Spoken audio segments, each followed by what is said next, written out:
Chief Innovative Care Delivery at the Maryland Healthcare Commission. Remind everyone, meetings being recorded. Just want to go over a few administrative items. We sent an email earlier today with the MHCC contact for technical issues. Please reach out to Nana if you have any problems with your audio or visual or logging into the meeting. As a courtesy to others, please remain on mute when you're not speaking. Staff may mute you if there's a lot of background noise, but you can always unmute yourself. We ask that you hold questions until the end. At the conclusion, you may raise your hand or enter your question into the chat box, and the meeting facilitator will sequence people, but may also call on people to ensure we have a wide range of perspectives. If the speaker is not able to answer your question during the meeting, they'll respond via email after the meeting. So just another reminder that this program is still open to additional participants.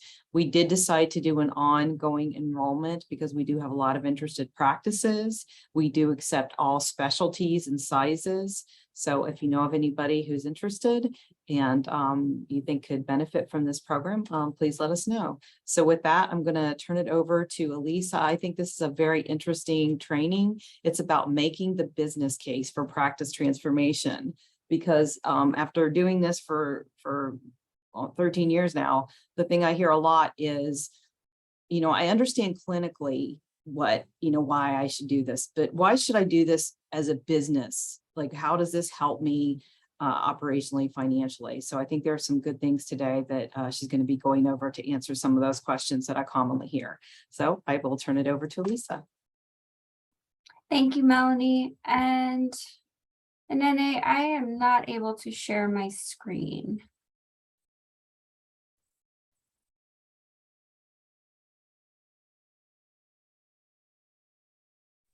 One second, Alyssa. Sorry, I'm having technical difficulties on my end as well, but 1 minute.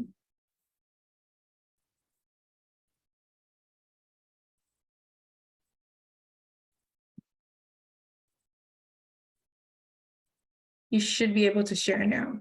Okay. Yep. Thank you.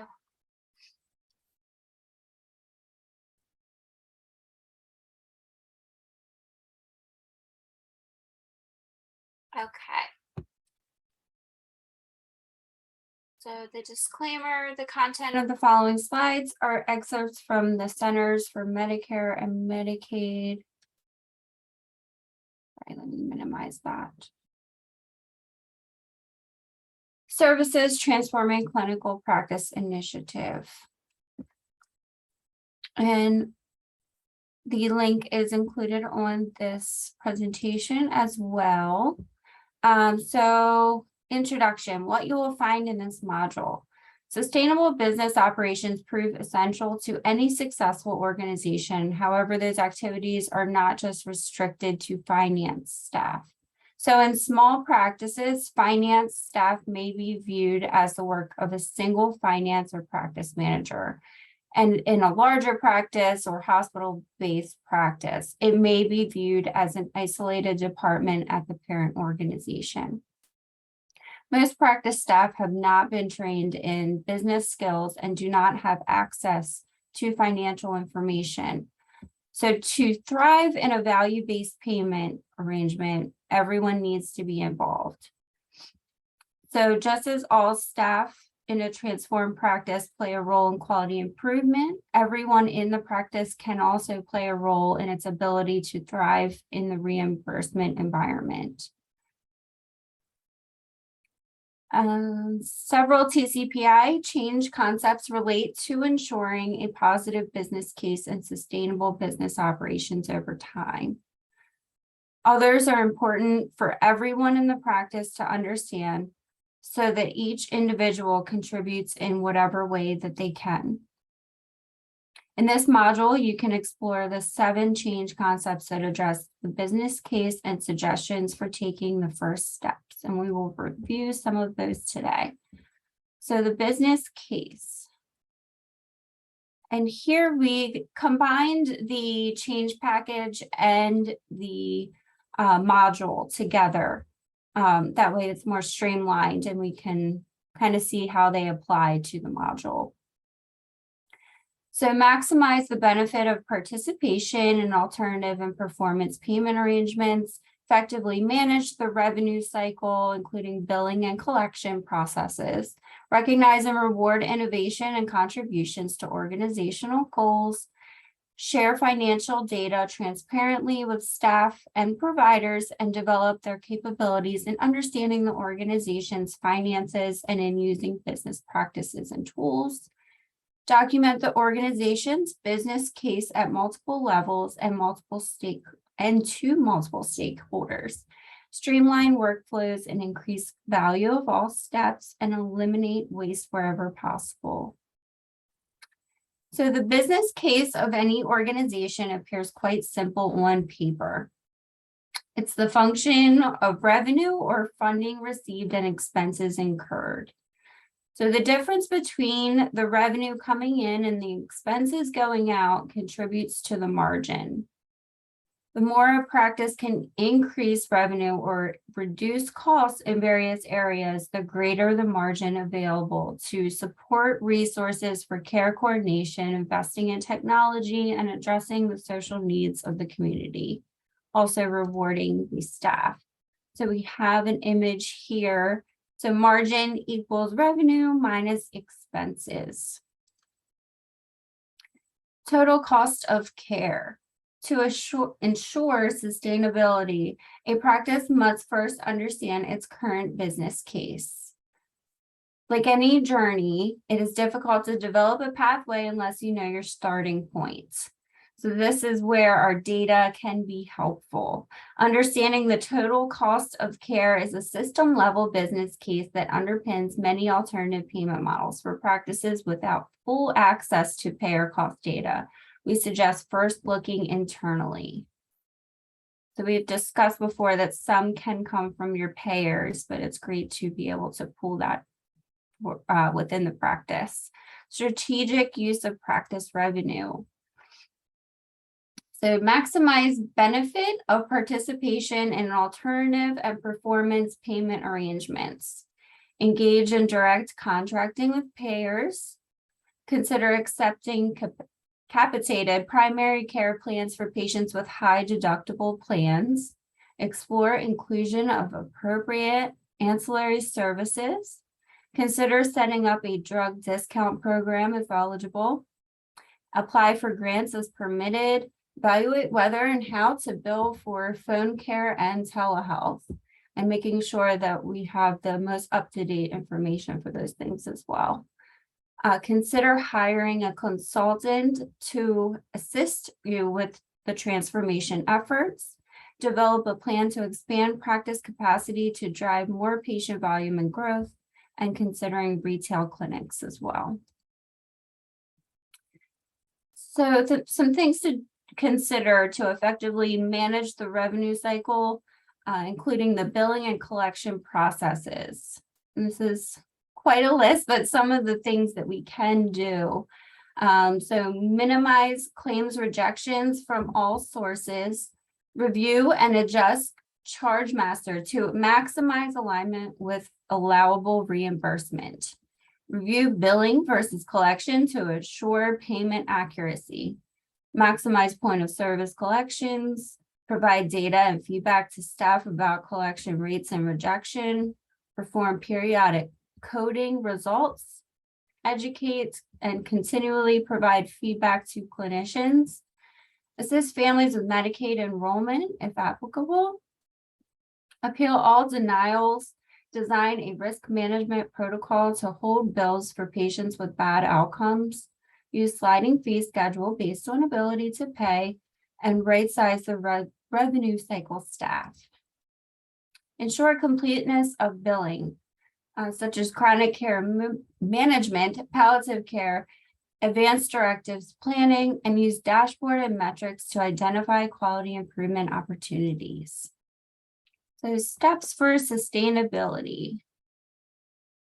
On the expense side, there are often opportunities to streamline workflows, drive efficiency, and reduce waste using lean approaches and tools like process mapping. So we have several different ideas from the change package, of course, that we can refer back to. Managing the revenue cycle through things like timely and accurate coding, collection of co-payments, and follow-up on outstanding receivables. And looking at any performance-based contracts and working with all staff to ensure effective management of the metrics driving payment, such as cancer screenings, hypertension control, or ED utilization. A common thread in both early revenue and expense opportunities is the reliance on staff at all levels of the organization to make them work.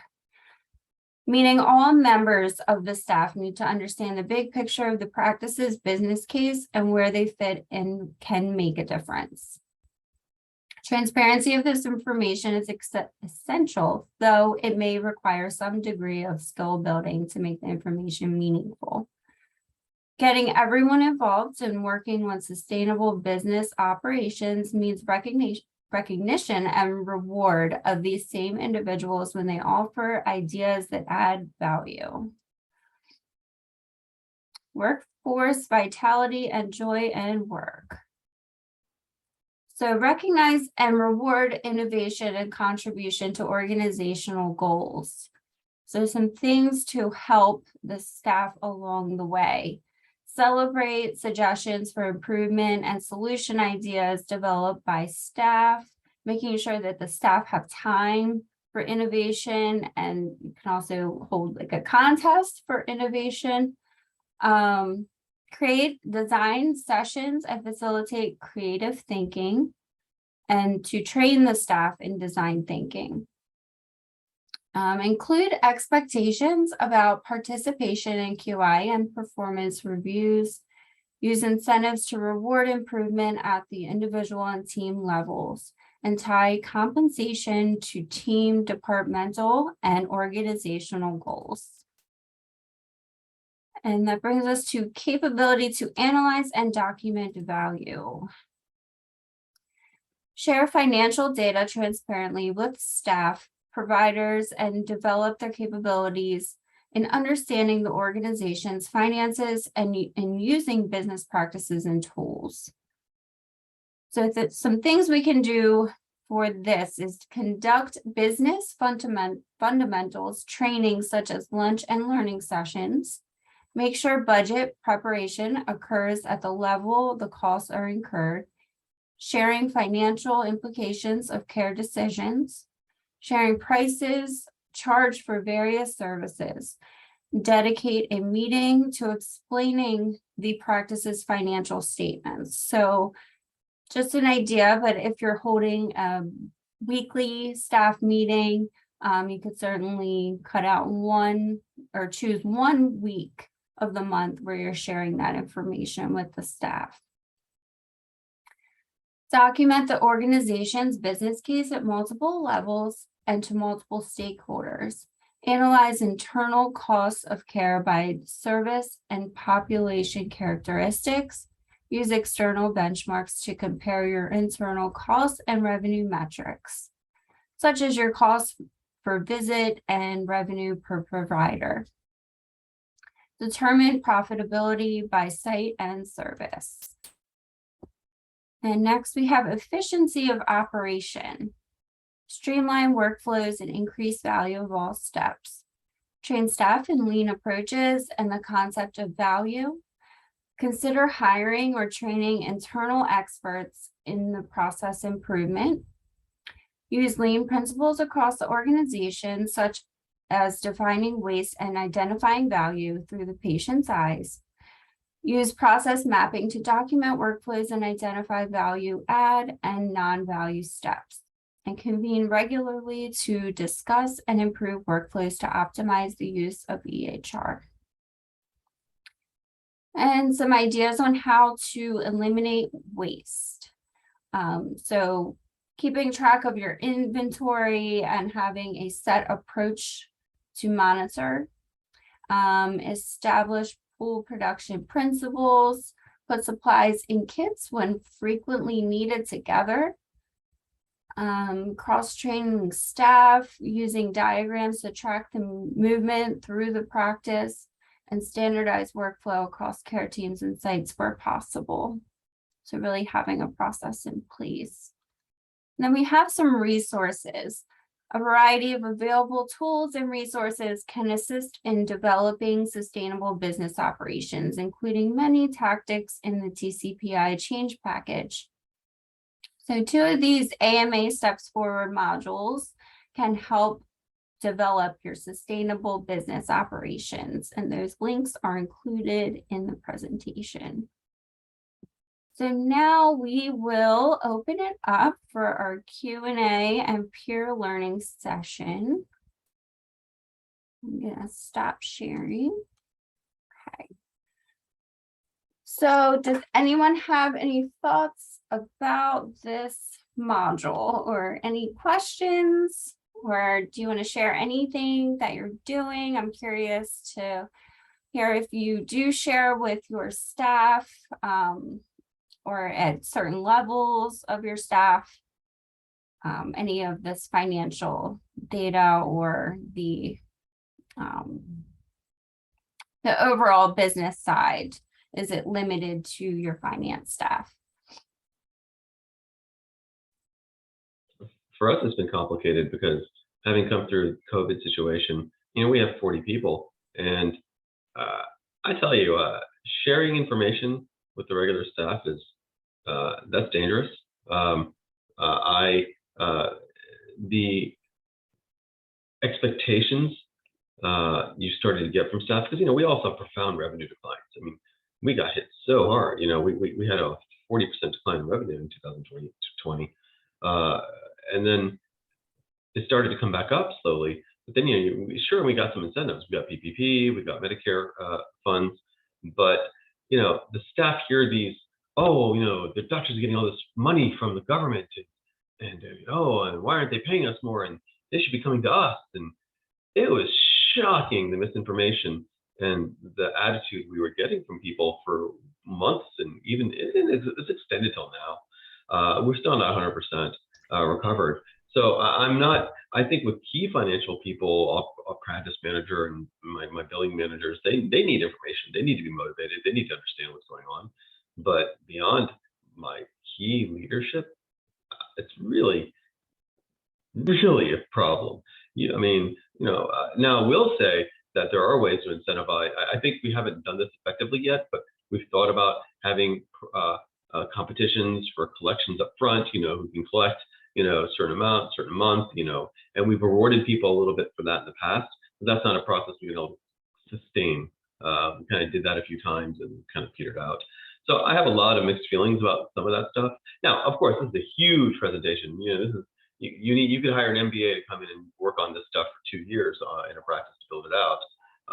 But we're really focusing on certain points more specifically rather than a shotgun approach. We have been working harder on upfront patient collections. We've been working harder on working our rejections, and we've been working harder on just more consistent cycle of statements and communicating with patients, expectations, financial expectations. So we are. This is important because it gives me a menu of things to pick from, but at the same time, don't always agree with all of it. So you definitely have to pick and choose. Yes, I understand for sure. Well, thank you for sharing that with us. Yeah. And Kimberly, did you want to share? Well, I agree with everything that was just said. You have to pick and choose what information you're going to disseminate amongst the staff. And I share the same concerns, but we put out a dashboard and we allow the staff to focus on things they can control. For instance, we have a daily dashboard that talks about our budgeted patient volume.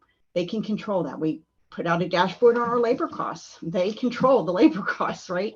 And at the end of the year, I think I told you this before, we have a program we've put together if we exceed our budget, which means we're doing all the right things, meeting our quality measures and doing all the right things. The staff knows they're going to get some kind of reward. So again, we do the daily dashboard every day. We have a monthly newsletter. So from our revenue cycle team, who looks at charge or fee schedules every day, by the way, I mean, every single day we're looking at fee schedules because they change at a moment's notice. But we do put tips from the revenue cycle team in our newsletter for all of our employees, clinical, all the way down to the welcome desk, because they can help help each other remember what to do. Yeah, and we share where we are with our quality measures. If there's something that we're not doing well on or we need to improve on, it goes out from the top down. What kind of software do you use to present this daily dashboard? I'm curious, like an internal wiki board or?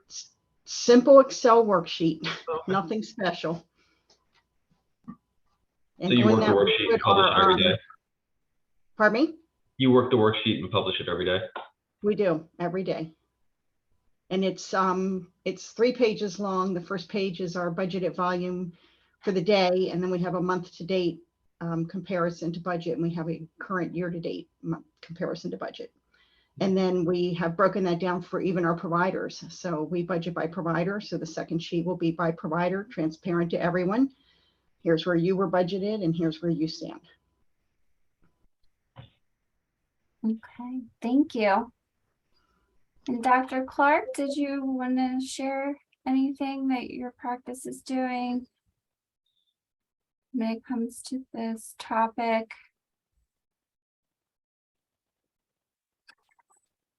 I would say we're you know, I'm a super small practice. It's just myself as the physician owner and the nurse practitioner. I would say that, you know, when we do our annual reviews with my nurse practitioner, I'll sit down with her and, you know, be frank with her about,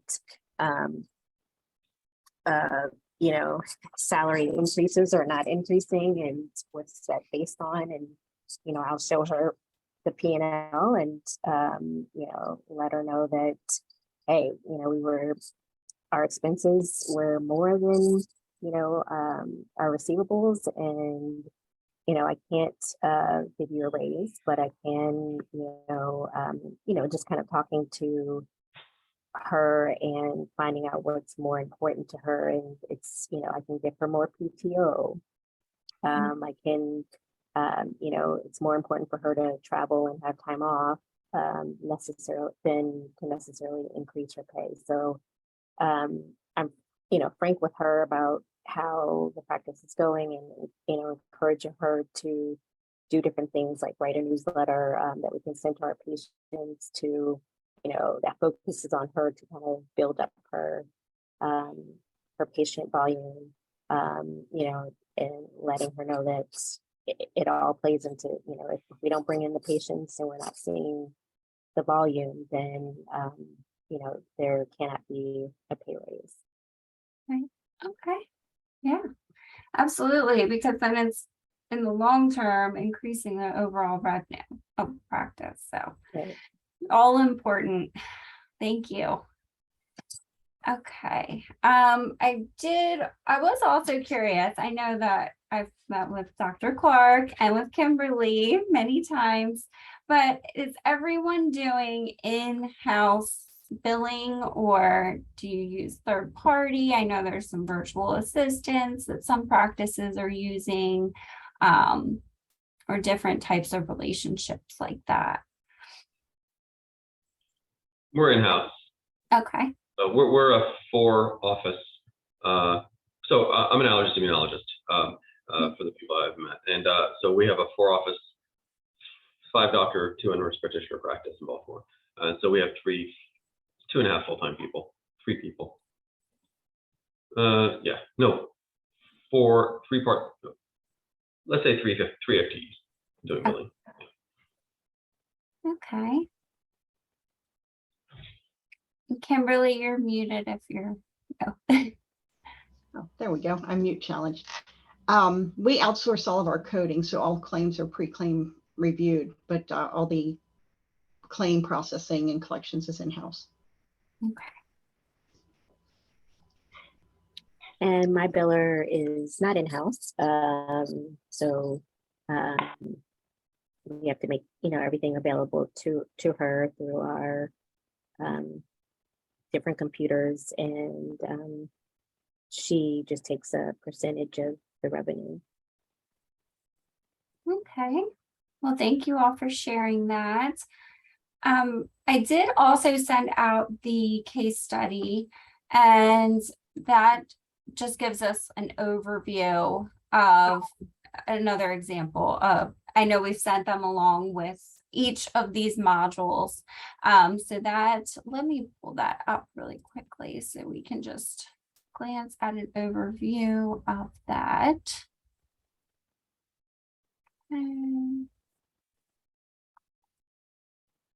Bear with me just a moment, please.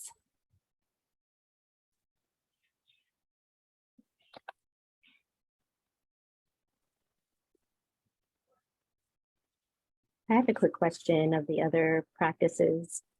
Yes. I was just wondering with your in-house billers, were they hired as billers or did they kind of come up through the ranks? You know, started off as an MA and showed some interest in billing. I've been through it all. So my current team is my lead biller has been doing medical billing for, I think, over 10 years. She kind of came up through it. She actually had a bachelor's in like math or something. She's really bright. And then she decided to want to be in medicine. So she went to big medical assistant. She worked her way up. And then two of my others took coding classes and course and billing classes, and I hired them they were working at other organizations. But I've definitely had everybody that I've ever had in billing has that experience before they came to me, and most of them had like a certificate or went through like a associate type program. Not all of them, but most of them. Same here. We have 3 billing representatives, all trained previously before they came here. One actually acquired her CPC certification while here, and that's our revenue cycle manager. I guess what I would say is that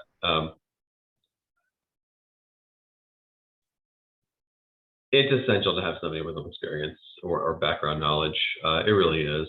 There's plenty of places where people can go and learn and work under somebody else for a couple of years and then come to you. If you've got one biller who's doing everything, then I would very much want them to have had previous experience.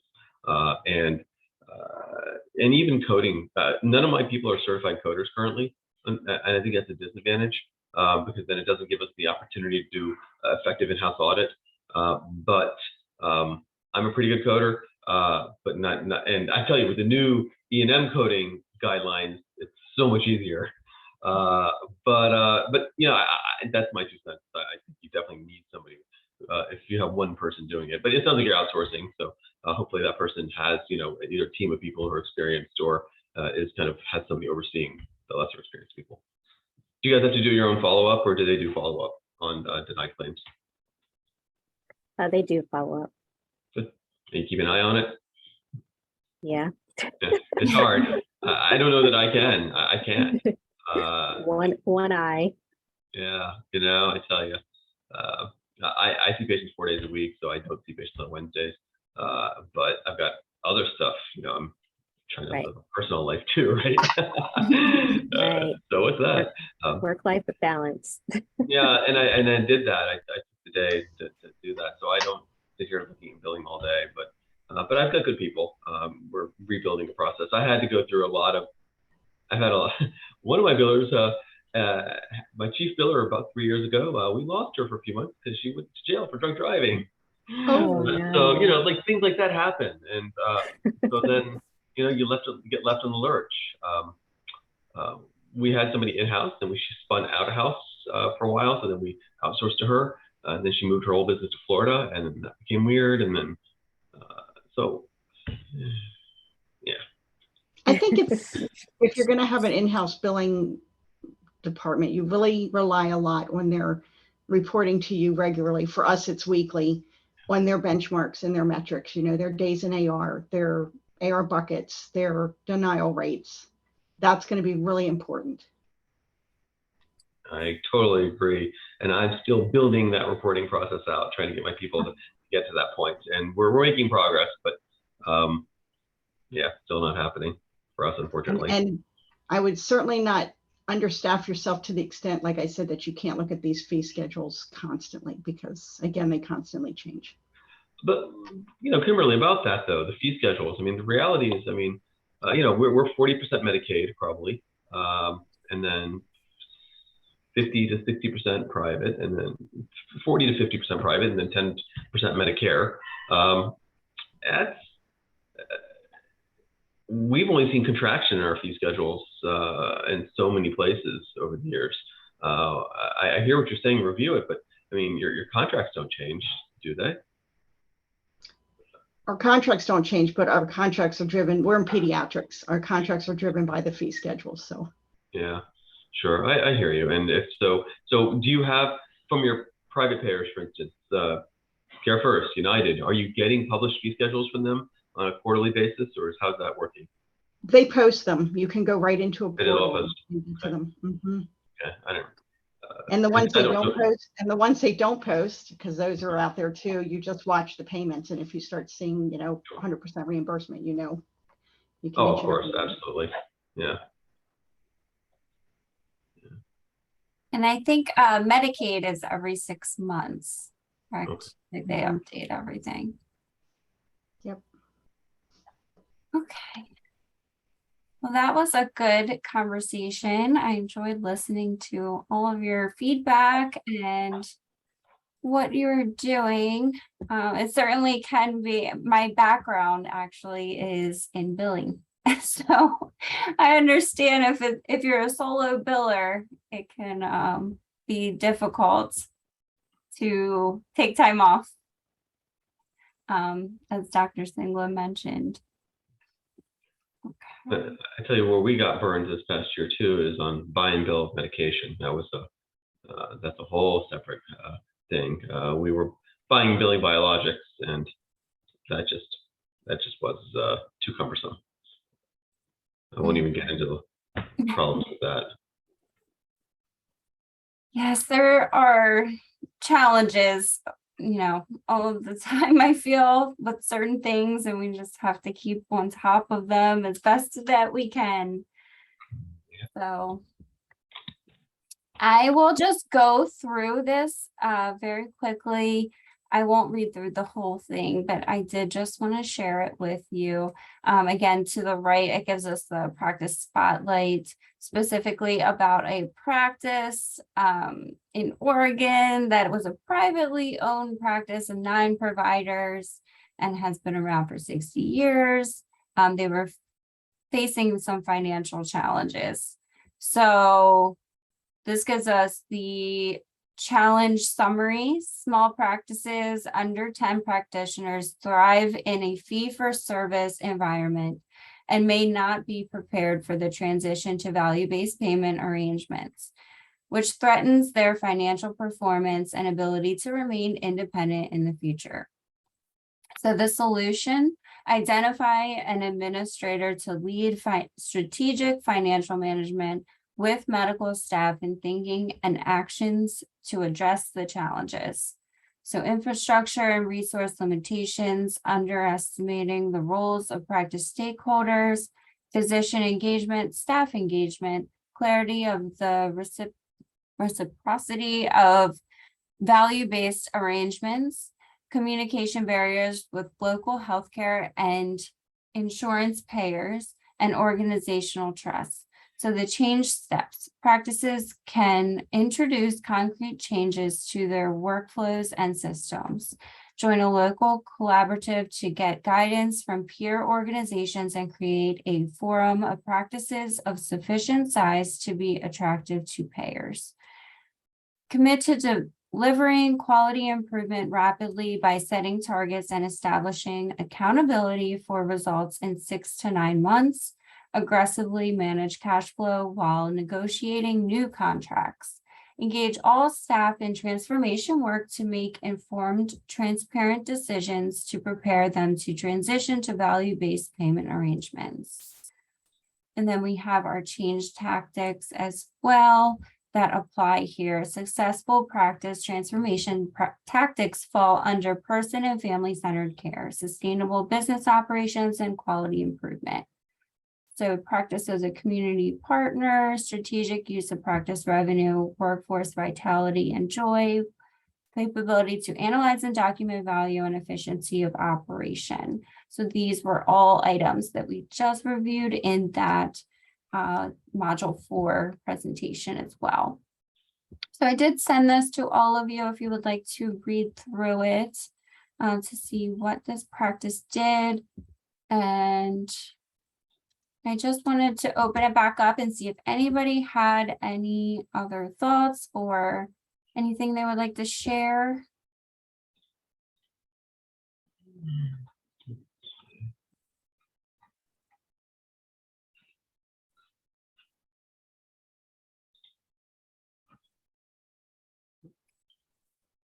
Big challenge again is just the time to getting your staff, your key people to get on board, generate the data you want, keep them on a schedule of providing it on a regular basis, and then actually going through it and making meaningful change. The hard part is setting up the original. For me, the hard part is setting up the original workflow processes. Just getting in there and say, okay, how are we going to assess our patient volume? What data where in the EMR can we pull it? And then how can we, just do that? How can I get you to do that? And you do that, every Monday, every Wednesday. Those are some of the hardest parts, when you're already trying to herd cats. Making it for us. Yeah. And I refer to my cats in a very, very loving nature. I love my cats at work, but herding them can be very tough. And I think the big problem we also went through is we went through a big expansion a couple of years ago, and I think we didn't manage it well. And then so we're still dealing with repercussions of that. We grew, we acquired another practice, we had a location, we doubled the size of one of our locations, and then we didn't have the infrastructure to support it. So now we're still trying to catch up. With COVID in between, right? Oh my God. Yeah, of course, that was a great timed acquisition. So, but do what you can do. And we had a biller at that time who was very resistant to any change, and so we had to move on from her, which was the best decision we made. Letting go of people who are holding you back, it's a hard decision, but sometimes you just have to do it. And I've been learning that lesson very slowly after 17 years, still learning it. It's tough. Yeah.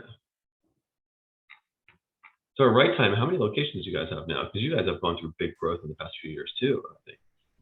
Well, Right Time was acquired back in December of 2020, so I'm here By representing. MedStar? Yes. Mm-hmm. Okay. So I'm now with the pediatric group here representing them. Oh, okay. A separate pediatric group? Yes. Mm-hmm. Oh, okay. What group are We you have with?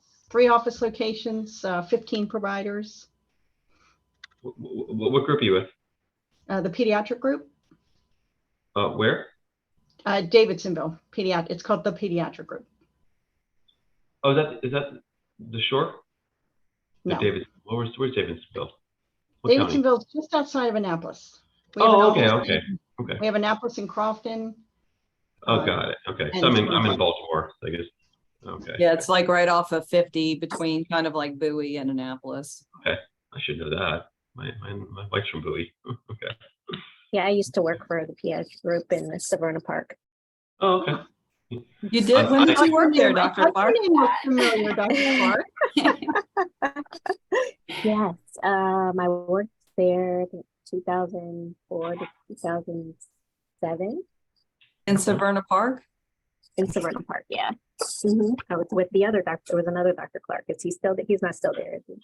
No, Dr. Kevin Clark, no. Yes, yeah.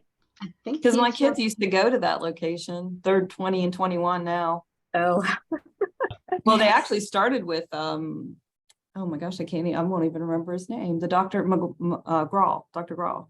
Dr. Graw. Yeah. Oh, And then, yeah. and That's funny. yeah, anyway, so he's still the I'm a owner, pediatric or- allergist. you're a pediatric allergist? Yeah. Yeah. See, all kinds of connections we can be making here, right? Good world. My So wife that's said, on the rise, right? The incidence of pediatric allergies, isn't that? we will never go out of business. Not for like lack of volume.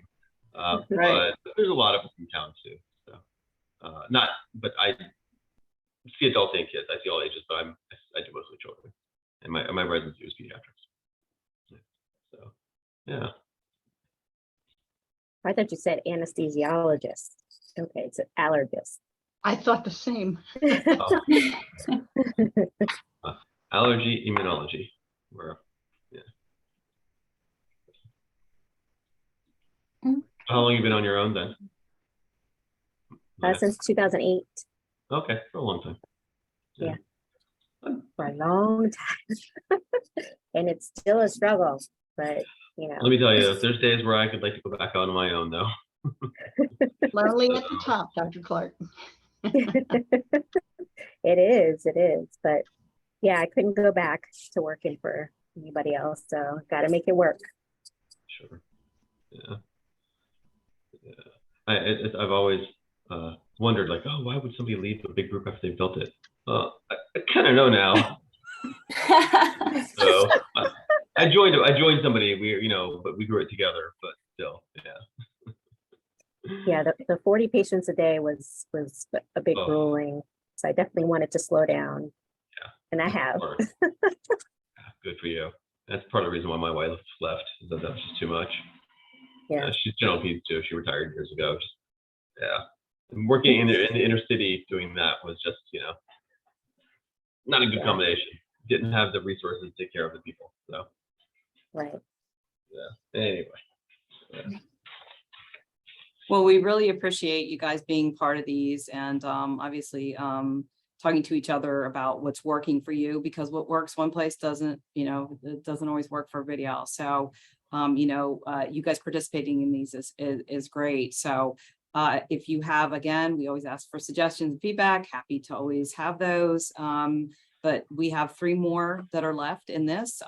Also, if you guys want to hear recording, sometimes we get some really good conversations at the end of these meetings. We happy to share those with anybody who'd like to listen. You can just forward to the end where people start talking, the practice start talking, if you'd like that information. Also, just quickly, we're putting together like an innovation spotlight. If anybody's interested in telling their coach or telling MedChi or even myself about things that you think you're doing that are innovative, part of this program or not, we're gonna do that from the commission. So we're gonna have, I hate to call it a newsletter because I think that word is kind of overdone. We're going to call it an innovation spotlight, and it's going to talk about national things that are being done. It's going to talk about things at the state level that are being done. And then if practices want to come forward with innovations that they're working on, we'd like to include those as well. We can blind it if people don't want to have their actual practice name. We can include your practice name if you'd like to, really say, hey, I think I did something that could be helpful to other practices. This goes out to a listserv that we have that probably has about 1,500 different people on it, and it does get posted onto our website. So if anybody's interested, we'd like to start showcasing those. I don't really have an idea of frequency right now, but we'll at least do a couple. So if anybody's interested, let us know. Sounds great. Thank you so much to everyone. Have a great Yes, afternoon. thank you. Thank you, Thank you. everyone. Bye-bye. Have a good day. Bye-bye.